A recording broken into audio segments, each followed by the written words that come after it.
Et bonjour à tous, aujourd'hui on se retrouve pour une vidéo sur Pokémon Pocket, à propos d'un sujet que je trouve particulièrement problématique vis-à-vis du jeu, c'est-à-dire les problèmes qu'engendre Plumeline. Alors je vais présenter rapidement la carte pour qu'on puisse ensuite entrer dans le vif du sujet vis-à-vis des problèmes. Donc Plumeline.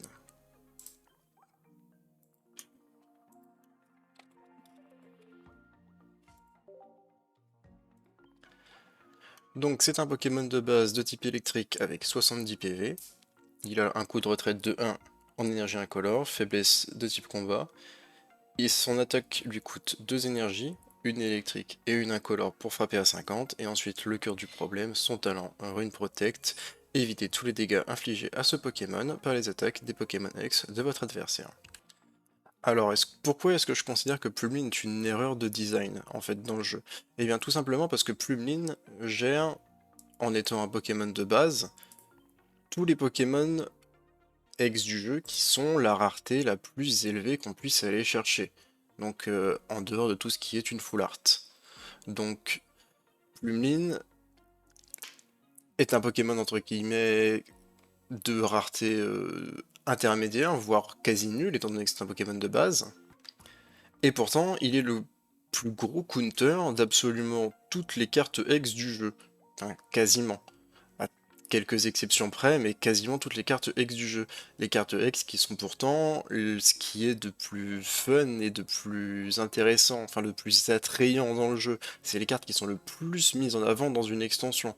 Même si, en fonction des extensions, certains Pokémon sont très intéressants et peuvent parfois aussi complètement changer la méta actuelle. Donc de base, Plumeline est un counter total à ce qui fait tourner le jeu, en dehors des combats en fait, c'est-à-dire l'envie d'aller chercher des cartes X, des cartes qui ont déjà des animations, des portraits, qui sont un peu plus attrayants que n'importe quel autre type de carte de base. Ensuite, le second problème, c'est qu'il condamne beaucoup d'autres Pokémon non X à être des est-ce que tu peux gérer Plumeline ou pas? C'est particulièrement flagrant parce qu'il y a beaucoup de Pokémon de la dernière extension qui sont majoritairement des Pokémon qui servent à counter Plumeline. Je pense par exemple au Wimessir Psy qui est sorti dans la dernière extension. On va aller le chercher très rapidement pour que je puisse vous le montrer.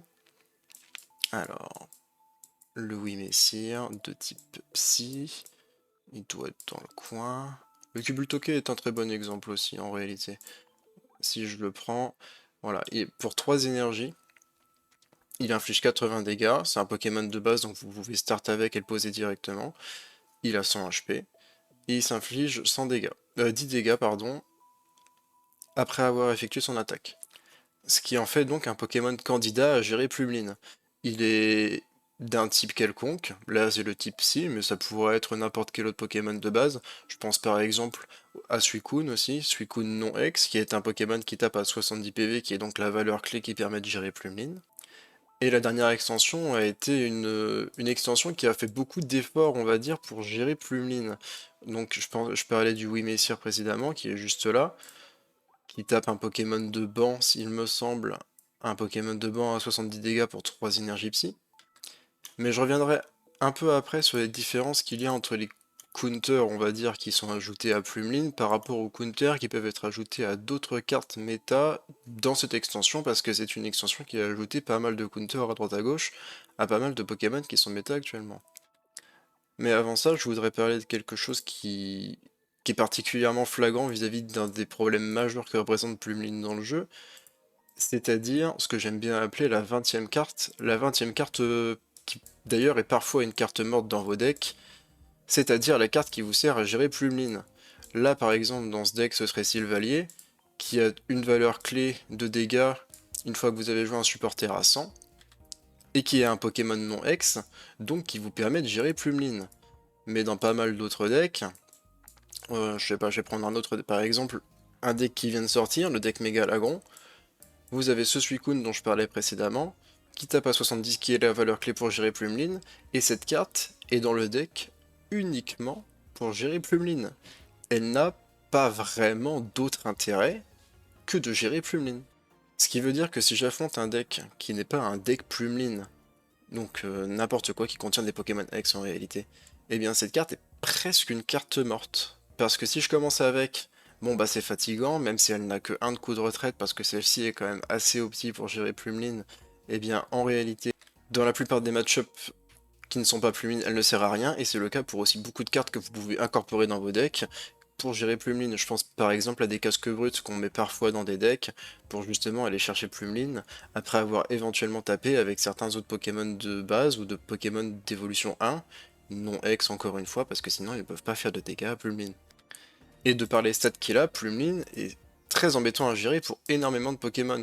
Il y a beaucoup de Pokémon de stade 1 d'évolution sur 2, donc par exemple un Carabat ou quoi que ce soit, peu importe, un stade 1 d'évolution, la plupart du temps manque des dégâts pour aller gérer Plumeline. Et Plumeline, comme il se setup à 2 énergies, aura la plupart du temps l'ascendant pour aller chercher vos Pokémon qui vous serviront à monter, que ce soit par le super bonbon ou par les stades 1 d'évolution. D'ailleurs, les stades 1 d'évolution actuellement dans le jeu ne sont présents que dans les decks. Je pense par exemple à celui-ci, encore le Flobio là, il est là uniquement parce que Corillon est assez présent en ce moment.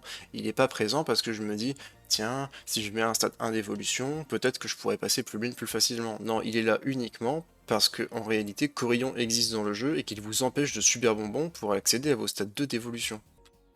Et d'ailleurs, le seul autre Pokémon qui est très fort dans la méta et encore qui vient de prendre un sacré nerf avec l'item du Poncho, qui vient de sortir dans la nouvelle extension, c'est Amphinobi. Amphinobi, faut se dire que c'est une carte qui est très forte, dans le deck Suicune Amphinobi, mais c'est une carte qui coûte 3 cartes, on va dire, de setup. Il vous faut le Grenousse, éventuellement le Craporal, et ensuite le Amphinobi. Ou alors le Grenousse, super bonbon, Amphinobi. Ça fait 3 cartes. Et Amphinobi n'est utile que grâce à son talent. Il peut aussi taper, mais en général, on le joue uniquement pour son talent, qui permet d'ajouter 20 points de dégâts supplémentaires pendant votre tour. Et c'est ça justement ce truc clé, c'est pendant votre tour. Amphinobi est une carte qui est extrêmement forte pendant votre tour. Plumeline est une carte qui est forte pendant votre tour et pendant le tour de l'adversaire. Et en comparaison des counters qui ont été reçus, Amphinobi a reçu un counter avec le Poncho, mais Plumeline a également dans cette extension reçu un nerf, on va dire, qui est le gros Tanmorph d'Alola, qui, dé- qui annule les talents de tous les Pokémon qui sont posés sur le terrain, il me semble. On va regarder ça tout de suite, mais il me semble que c'est quelque chose comme ça. Il est là. Le gros Tanmorph d'Alola. Les Pokémon de base en jeu, les vôtres et ceux de votre adversaire, n'ont pas de talent. Donc là, comme ça, on peut se dire, ouais, bon bah du coup, c'est un counter direct à Plumeline. En plus, il tape à 70, ça lui coûte 3 énergies, un peu comme mon Suicune pour pouvoir frapper. Mais bon, cette carte, elle est vachement moins intéressante que Suicune. Déjà parce que c'est un stade 1 d'évolution, ça veut dire que vous avez d'abord besoin de poser un Tanmorph d'Alola et ensuite de l'évoluer pour pouvoir gérer Plumeline, ce qui fait déjà 2 cartes de ressources, sans parler des énergies. Donc bon, même si c'est une carte qui est là techniquement pour counter Plumeline, dans les faits, bah, c'est pas efficace, et on veut pas jouer ça, on préfère jouer n'importe quoi d'autre, un Pokémon de base, avec un, 2, voire 3 énergies maximum, qui puisse taper à 70, qu'on puisse poser directement et qui puisse commencer à être setup pour éventuellement aller chercher un Plumeline. Ce qui est déjà problématique en soi. Ça coûte cher. Et il est uniquement ténèbres, hein, c'est pas un Pokémon incolore. D'ailleurs, justement, en parlant des Pokémon incolores, un autre problème que pose Plumeline, qui va même plus loin que les cartes incolores, ce sont que les decks électriques sont condamnés à rester très faibles à cause de Plumeline. Parce qu'il a un impact sur l'équilibrage du jeu des Pokémon électriques, parce que bah, c'est la meilleure carte de base du jeu en fait, et sur la puissance des cartes incolores, parce qu'elles pourraient être jouées avec Plumeline, et donc si jamais les cartes incolores sont fortes, Plumeline peut rentrer dedans, et donc ça fait que Plumeline a accès à 2 familles de cartes pour être fort. Actuellement, il y a le Mega Kangourex X qui vient de sortir, qui se joue avec Plumeline et Darkrai pour pouvoir lui ajouter quelques dégâts. Et le deck est extrêmement fort parce qu'en plus, le deck joue Alteo pour pouvoir ramener le Mega Kangourex dans la main, ce qui est vraiment très très très fort. Sauf que ça condamne, parce que les devs, bien évidemment, jouent autour de Plumeline pour l'équilibrage et la sortie de certaines cartes, ce qui condamne énormément les cartes de type électrique dans le jeu. Car pour les enfin, pour les decks électriques, les seuls archétypes viables sont des archétypes avec Plumeline dedans, la plupart du temps. Que ce soit Magnézone Plumeline, ou justement la nouvelle variante avec Mega Kangourex X, il y a au final assez peu de decks électriques qui performent réellement. Alors, on a vu un petit peu le Voltali récemment, et sinon des variantes effectivement Plumeline, Zeraora, parfois Corico X, mais si on prend un exemple de méga qui n'a même pas eu l'occasion de briller parce qu'elle est pas assez intéressante, enfin pas assez intéressante, pas assez forte, c'est Mega Faramp. C'est une des seules mégas qui n'a pas vraiment eu d'archétype de deck, parce qu'elle est électrique, et je pense que c'est parce qu'elle est équilibrée par les devs qui savent que Plumeline existe en fait, et qu'on peut pas mettre une carte qui par exemple pourrait se changer rapidement, pourrait être très forte, très intéressante, tout en bénéficiant de la protection qu'apporte Plumeline dans un deck électrique. Et donc je pense qu'il y a aussi énormément de cartes incolores qui souffrent de ce problème, parce que du coup Plumeline est un bouclier beaucoup trop efficace. Donc ouais, des archétypes de deck, Magnézone, et d'ailleurs, en fait, sans Plumeline, il y a très peu de decks électriques qui tournent, alors que pourtant les decks électriques bénéficient également de... Je l'ai passé, je l'ai vu tout à l'heure, il y a Raikou. Il y a un Raikou X, qui a du coup le même talent battement légendaire que Entei et Suicune, qui vous fait piocher une carte. Et pour 2 énergies, il tape... Bah, il fait entre guillemets autant de dégâts qu'un Entei à 2 énergies, donc 60, et en plus il inflige des dégâts à un Pokémon de banc adverse. Ce qui est pas si mal, même si il manque peut-être un petit peu de PV, 130, s'il était à 140, il serait peut-être un petit peu plus intéressant, parce que c'est une valeur clé, mais voilà, à part ça, c'est dire à quel point est-ce qu'en fait les decks électriques sans Plumeline, bah ils tournent pas en fait. Genre, globalement, les cartes sont pas assez puissantes, même s'il y a quelques exceptions, pour faire des decks qui soient vraiment viables et percer la méta, par rapport aux autres types. Enfin, ouais, aux autres types qui eux, n'ont pas Plumeline, en fait, qui n'ont pas ce bouclier impénétrable. Et ce qu'on peut ajouter de Plumeline aussi, c'est que ce n'est pas une alternative low cost. En fait, Plumeline, il est disponible dans... On va regarder juste ici. Voilà, il est disponible dans Solgaleo. Et Solgaleo, c'est pas l'un des premiers boosters du jeu, c'est un des presque derniers boosters qui sont sortis de la première série de boosters l'année dernière. Ce qui veut dire que même si c'est une carte rare qui coûte assez peu cher à crafter si jamais vous ne la droppez pas, il est quand même présent dans un booster qui est assez tardif dans la série A. Il n'est pas présent dans les premiers boosters du jeu, par exemple, il pourrait être présent dans le booster Pikachu, qui est un des tout premiers boosters du jeu, enfin, qui est le premier booster du jeu, avec Dracofeu et Mewtwo. Alors, voilà, dans la série A. Voilà, par exemple, si jamais il était présent dans ce booster, qui sont les premiers boosters proposés quand vous commencez le jeu, quand vous faites le tuto, le jeu vous propose d'ouvrir un de ces boosters, et Plumeline pourrait par exemple être présent dans l'un de ces 3 boosters, qui sont, je pense, les plus ouverts par les nouveaux joueurs, étant donné que comme le jeu vous les présente, vous allez sûrement intuitivement aller farmer un petit peu dans ces boosters pour votre début de jeu. Sauf que non, Plumeline il est présent dans ce booster là, Solgaleo.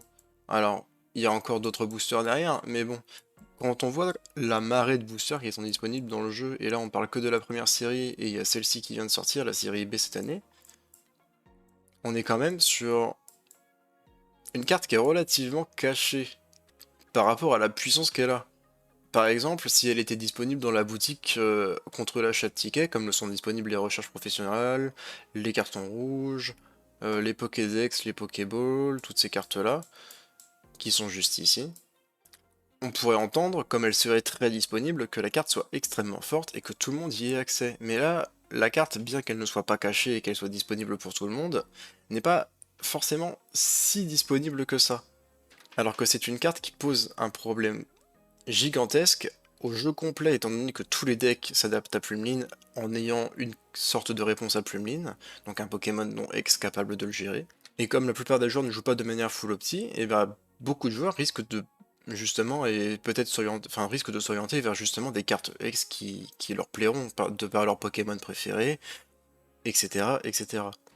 Et si je parle de ça et justement de l'accessibilité que ça peut avoir par exemple pour les nouveaux joueurs, Plumeline, c'est parce que Plumeline est très compliqué à gérer pour l'IA du jeu. L'IA du jeu a beaucoup de mal à gérer Plumeline. Par exemple, si jamais elle va pour évoluer son Pokémon, un Pokémon de stade 2 d'évolution, par exemple un Bulbizarre, donc elle poserait son Bulbizarre, puis son Herbizarre, commencerait à taper Plumeline, et poserait son Herbizarre X, son Florizarre X, et se retrouverait maintenant complètement incapable de gérer Plumeline.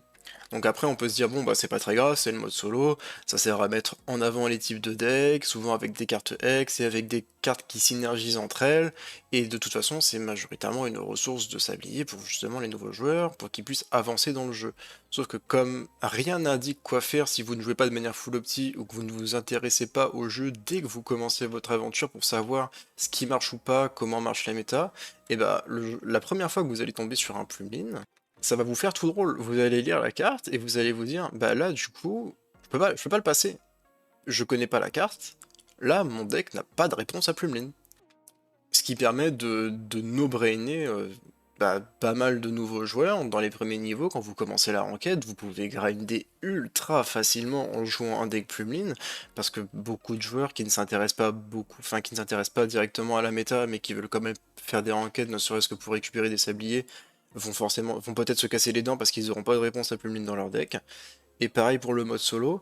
Dans le mode solo, les devs ont parfois tendance, quand une extension sort, à mettre en avant un certain combo de cartes avec une des nouvelles ex de l'extension, qui se fait complètement negate par Plumeline. Et si jamais vous farmez le mode solo en auto avec un deck Plumeline, bah vous pouvez ne même pas vous en rendre compte parce que vous le lancez, vous regardez même pas ce qui se passe, et juste le bot se fait arracher quoi.